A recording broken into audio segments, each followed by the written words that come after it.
Thank you. Rodney Bryant is the vice president of NOBLE, the National Organization of Black Law Enforcement Executives. With 30 years experience, he also served as the chief of the Atlanta Police Department. He joins us live.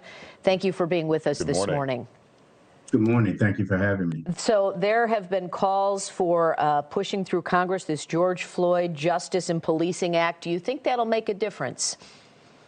Yeah, absolutely. I think that any time that we recognize that policies and procedures within our law enforcement agencies need to be addressed and updated, it helps in changing the culture of the police departments that are serving our communities.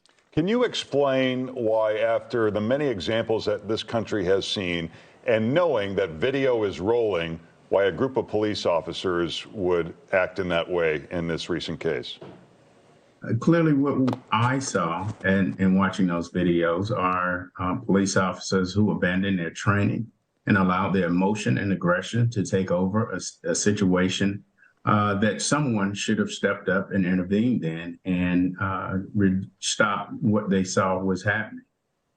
Yeah, there's been police spokespeople who have said changing a rule doesn't necessarily change a behavior. So will having more laws on the books change?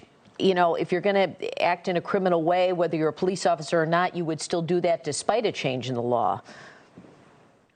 Well, I kind of disagree with that somewhat. I think that when you change laws and you change policies, it may not take effect immediately, but you will see with that also comes the level of punishment when people violate it. And clearly we saw what happened in Memphis with Chief Davis and her team taking action immediately when she recognized that policies and procedures as well as laws were violated.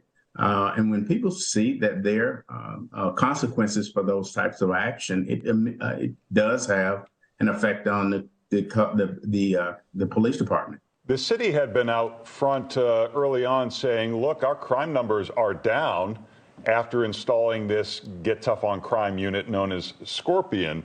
Does that necessarily mean that Scorpion made those numbers go down, or could they have gone down for other reasons? I think some people are tired of violence and want these tough on crime philosophy of policing, but I'm just wondering, do they really work?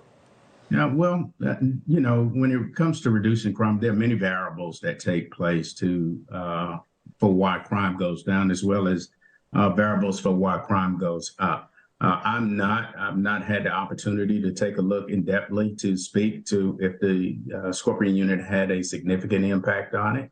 But what we do recognize is anytime you have police departments, police officers that are entrenched in areas that have a level of violent crime, it does have some type of effect. But again, there are many variables that take place that need to be accounted for as it relates to why we're seeing the numbers reduced here. All right, Rodney Bryant, we appreciate you joining us this morning. Thank you. Thank you, sir.